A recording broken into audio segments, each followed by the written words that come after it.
లైఫ్లో ఏది ఎక్స్పెక్ట్ చేయలేము, బట్ అట్లీస్ట్ ఒక ఎక్స్పీరియన్స్. బట్ ఇంత బ్యూటిఫుల్ లైఫ్లో ఇంత మంచి ఎక్స్పోజర్ వచ్చింది, రెస్పెక్ట్ వచ్చింది, బట్ ఒక ఇన్సిడెంట్ మొత్తం లైఫ్ మార్చింది. సో ఆ ఇన్సిడెంట్ యాక్సిడెంట్ అయింది, ఏంటది?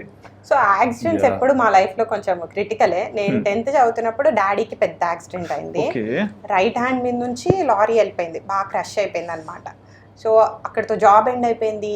And is a writer, so right hand is must. అది లేకుండా మా లైఫ్ ఎలా ఉంటుందో మేము ఇమాజిన్ చేసుకోలేకపోయాం అసలు. అక్కడ 360 degrees తిరిగిందనమాట. లక్కీగా రైట్ టైంలో రైట్ డెసిషన్స్, రైట్ ప్లాన్తో మా లైఫ్ బాగానే గడిచింది, ఎడ్యుకేషన్ కంప్లీట్ చేయగలిగా.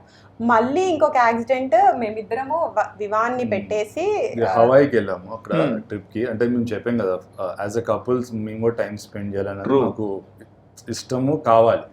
సో వివాన్ గారు 2 years ఉన్నప్పుడు 2 years 2 years ఉన్నప్పుడు మా పేరెంట్స్ వచ్చారు యూఎస్కి.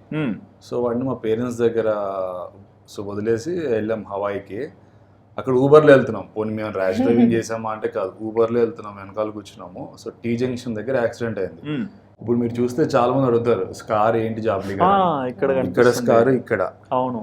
సో నేను ఎట్లా అంటే జాబ్లీ నడుస్తే పడిపోతుందేమో అన్న థాట్ ప్రాసెస్లో నేను చాలా జాగ్రత్తగా చూసుకున్నాను. అలాంటి అంత పెద్ద యాక్సిడెంట్ అయ్యేసరికి అసలు నేను ఎట్లంటే హార్ట్ ఇట్లా క్రష్ అయిపోయింది, అది అట్లా అయిపోయింది.